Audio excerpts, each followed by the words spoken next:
Hello everyone, good morning and welcome back to my channel. তো আজকে আমি আরেকটা নতুন ব্লগ শুরু করছি। আজকে জাস্ট সিম্পল একটা ব্লগ ডেলি লাইফের। আজকে আবার রবিবার, তোমরা জানোই আমি রবিবার করে আমার ব্লগটা শুরু করি, বিকজ যেহেতু আমি জব করি তো আমি টাইম পাই না। আজকে দিনটা খুব সুন্দর, আকাশ খুব সুন্দর হাওয়া দিচ্ছে।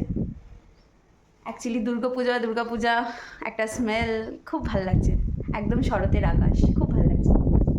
তো চলো আজকে ব্লগটা শুরু করছি, তোমরা দেখতে থাকো। সকালবেলা ঘুম থেকে উঠেছি, ওঠার পরে আমাদের চা ঠা সব খাওয়া হয়ে গেছে। এখানে মা রান্নাবান্না বসিয়ে দিচ্ছে রবিবার যেহেতু। এখানে কি বানাচ্ছো মা? মুগ ডাল পেঁপে দিয়ে, ওকে। আর এখানে দুধ গরম করছে মা। রান্নাবান্না এখনো শুরু করিনি। আজকে চিকেন করবো না, আজকে আমি ভেবেছি একটু অন্য কিছু ট্রাই করব। তো বাবা বাজারে গেছে, বাজার থেকে আসুক তারপর দেখা হচ্ছে। সকাল আমার ভাইয়ের কাজকর্ম, এখানে ও স্মুদি বানিয়েছে, কিছুটা খেতে পেরেছে কিছুটা খেতে পারেনি, তাই বাকিটা ভরে নিচ্ছে। আজকে কিছু ইচ্ছা করছে না, খুব একটা লেজি সানডে ফিল হচ্ছে। আজকে অন্য সানডেতে ইচ্ছা করে এটা সেটা করতে, বাট আজকে কিছু ভালো লাগছে না আমার করতে। আজকে মনে হচ্ছে আমি বসেই থাকি সারাদিন। তাই ভাবলাম একটা ব্লগ শুরু করি, তোমাদের সাথে শেয়ার করি আজকে দিনটা আমি কীভাবে কাটাচ্ছি। তো যেমনটা বললাম, দেখো আজকের আকাশটা কত পরিষ্কার, সত্যি শরতের আকাশ বলে মনে হচ্ছে আজকে। ভাবলাম কোনো কাজ যখন নেই একটা কাজ সেরে ফেলি। অ্যাকচুয়ালি আজকে বিকালে একটু বেরোবো, আমি আর মা এক জায়গাতে যাব। তো তার জন্য এখানে আমি গোছাগুছি শুরু করেছি। আর ভাবছি আমার ওয়ার্ড্রপটা একটু গুছিয়ে নিই, আলমারিটা খুব জামা কাপড়ের খারাপ অবস্থা। তো guys as you can see, এইভাবে প্রত্যেকটা দিন আমি কাজে যাই। খুবই খারাপ অবস্থা আমার আলমারি। চলো একটু কাজ সেরে নিই, তারপরে তোমাদের সঙ্গে দেখা হচ্ছে, তোমরা দেখতে থাকো। তো আমি এখানে আমার কাজ শুরু করে দিলাম। বিকালে বেরোবো বলে জিনিসগুলো গুছিয়ে নিচ্ছিলাম, যেগুলো আমার দরকারি প্রয়োজনীয় জিনিস। আর আলমারির অবস্থাটা তো তোমরা দেখলেই, সেই জামা কাপড়গুলো সব গুছিয়ে নিচ্ছিলাম, আবার এক সপ্তাহের যুদ্ধ। তো দেখতে পাচ্ছ আমি এখানে সব গুছিয়ে নিয়েছি যাব বলে। তো আমি এখানে আমার ঘরটাকেও একটু গুছিয়ে নিলাম, আমার সেলফটাকে। এরপর আমি রান্নাঘরে চলে আসি। তো রবিবার দিনকে যতই ভাবি কিছু করব না, কিন্তু কাজ ঠিক বেরিয়ে পড়ে। আসলে পুরো সপ্তাহটা তো বাড়ি থাকি না, তাই ওই একটা দিন চেষ্টা করি মার যতটা হেল্প করা যায়। যদিও মা আমাকে তেমন কিছু করতে দেয় না, তাও আমি করি। আজকে দেখলাম বেসিনে অনেকগুলো বাসন পড়ে রয়েছে, তাই ভাবলাম না আমি একটু ধুয়ে দিই। মা ওদিকে রান্না করছিল আর আমি এদিকে বাসনগুলো মার ধুয়ে দিচ্ছিলাম। তো কিছু মুদি সদা ছিল, এরপর আমি সেগুলো ঢেলে ফেলি। আর তার মাঝখানে আমি একটা কাণ্ড ঘটিয়ে ফেলি, ডাল ঢালতে গিয়ে ডাল ফেলে দিলাম। তখন কিছু কথাও শুনে নিলাম, তো আমার খুব হাসি পাচ্ছিল। তো বাকি দুটো আমি ঠিকঠাকই ভরেছি। তো বন্ধুরা, মায়ের রান্না হয়ে গেছে, তো আমি এখন রান্নাঘরে চলে এসেছি। কি বানাবো তোমাদেরকে দেখাচ্ছি। তো আজকে যেহেতু সেরকম রান্না করতে ইচ্ছা করছিল না, দেখলাম বাবা বাজার থেকে কাতলা মাছের পেটি নিয়ে এসে, তো আমি ভাবলাম একটু কাতলা কালিয়া বানিয়ে ফেলি। তো তার জন্য সব প্রিপারেশন করে নিলাম। এখানে হলুদ নুন মা মাখিয়ে রেখে দিয়েছে, আর আমি সব মশলা এখানে রেডি করে নিয়েছি। তো এরপরে কড়াইতে তেল গরম হয়ে গেলে আমি একে একে মাছ ভেজে নিচ্ছিলাম। আর দেখো আমি এইভাবেই মাছ ভাজি। ইয়েস, আমার প্রচণ্ড ভয় করে যখন তেল ছেটে, অ্যাকচুয়ালি আমি খুব ভয় পাই। তো এইভাবেই আমি যুদ্ধ করে মাছটা ভেজে নিলাম একে একে। তো প্রায় আমার মাছ ভাজা হয়ে গেছে। তো এরপর আমি রান্নাটা শুরু করব। তো আমি রান্নার শুরুতে আমি সব ফোড়ন দিয়ে নিলাম, যা যা লাগে, জিরে, গোটা গরম মশলা, তেজপাতা।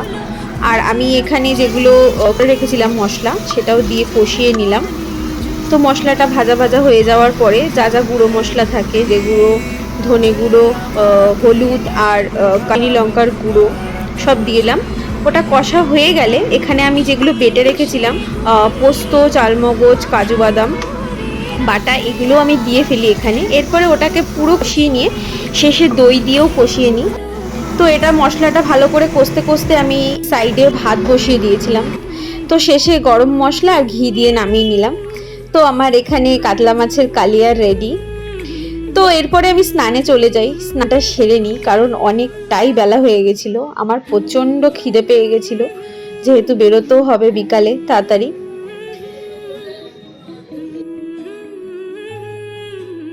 তো আমি স্নান সেরে নিয়েছি, এখন প্রায় অনেকটাই বেলা হয়ে গেছে, তো খেয়ে নেবো। প্রচণ্ড খিদে পেয়েছে, আর যেহেতু বিকালবেলা আমাকে আর মাকে বেরোতে হবে, তাই বেশি লেট করব না।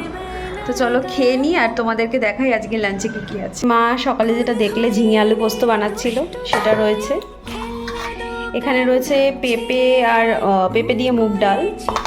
আচ্ছা, এখানে রয়েছে সমস্ত রকম ভাজা।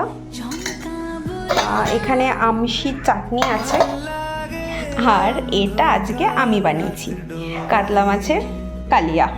তো চলো খেয়ে নিই চটপট। তো বাবা আর ভাইকে মা আগে খেতে দিয়ে দিয়েছিল।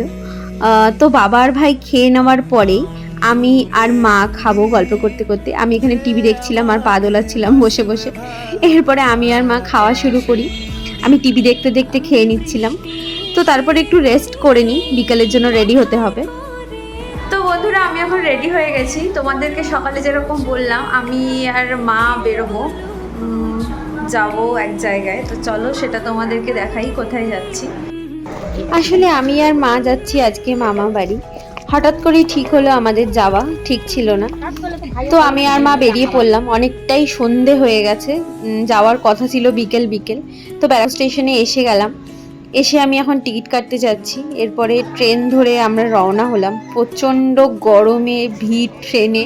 আলটিমেটলি আমরা যাদবপুরে এসে পৌঁছালাম, আমার মা বাড়ি যাদবপুরে।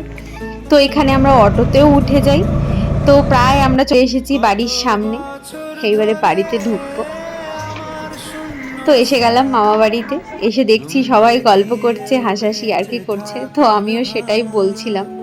প্রচণ্ড গরম পড়েছিল আজকে। এসেই আগে আমি একটু জল খেয়ে নিলাম, মানে এটার জন্যই মনে হচ্ছিল আমি এতক্ষণ ওয়েট করছিলাম। তো জল খেয়ে একটু রেস্ট করে নিলাম। তো চলে এসেছি। আমি এখন আমার ভাইয়ের সাথে বেরিয়েছি, আমার মামার ছেলের সাথে। আমরা এখন যাচ্ছি একটু ফুচকা খেতে। আমার খুব ফুচকার ক্রেভিং হচ্ছে হঠাৎ করে। সো আমরা এখন একটু ফুচকা খেতে যাচ্ছি। চলো তোমাদেরকেও সঙ্গে করে নিয়ে যাই। তো যেতে যেতে দেখলাম এখানে মা আসার আগে যে প্রস্তুতি তা শুরু হয়ে গেছে। মানে মনটা খুবই ভালো হয়ে যায় এই দৃশ্য দেখলে। কলকাতায় আমার খুবই ভালো লাগে মা আসার আগে এই বাস, প্যান্ডেল, লাইটিং, সব প্রস্তুতি খুব ভালো লাগছিল। আচ্ছা, আমরা আজকে খুব আনলাকি, আমরা যে কোথাও ফুচকা পাচ্ছি না। আমরা কি যে ফুচকা পাবো না বল? না, আমরা যে কোথাও ফুচকা পাচ্ছি না। এরপর আমরা ফুচকা কাকুর দেখা পাই ফাইনালি। দেখে খুবই খুশি হয়েছিলাম। তো আমরা চটপট দুজনে মিলে ফুচকা খেয়ে নিলাম। আর ফুচকা খাওয়ার পরে জাস্ট রিয়াকশানটা দেখো, আমার অবস্থা দেখো, আমি ঘেমে জল হয়ে গেছি ফুচকা খেতে খেতে। তো এইবারে আমি বাড়ি চললাম। তো বন্ধুরা, আমি এখন ফুচকা খেয়ে চলে এসেছি বাড়িতে। ও ফুচকা খাওয়া তো না যেন শাস্তি। এই আজকের গরমটা জাস্ট মারাত্মক গরম, নেওয়া যাচ্ছে না, জাস্ট অবস্থা দেখো। তো যাই হোক, আমি এখন চেঞ্জ করবো, সেই অনেকক্ষণ আগে বেরিয়েছি বাড়ি থেকে। তো বেসিক্যালি মা বাড়িতে আসার একটা রিজন আছে, বিশেষ কারণ। সেটা আমি পরের ব্লগে তোমাদের সাথে শেয়ার করব, কেন আমি আর মা হঠাৎ এলাম মামা বাড়িতে। তো চলো তোমাদের সাথে পরের ভিডিওতে সে কারণটা আমি শেয়ার করছি। আজকের ব্লগটা এই পর্যন্তই। তোমরা আমার ভিডিওটা অবশ্যই দেখো, আর আমাকে কমেন্ট করে অবশ্যই জানিও আমার ভিডিওগুলো তোমাদের কেমন লাগছে। ভালো লাগলে অবশ্যই আমার চ্যানেলটাকে সাবস্ক্রাইব করে দিও। তো দেখা হচ্ছে পরের ভিডিওতে। বাই।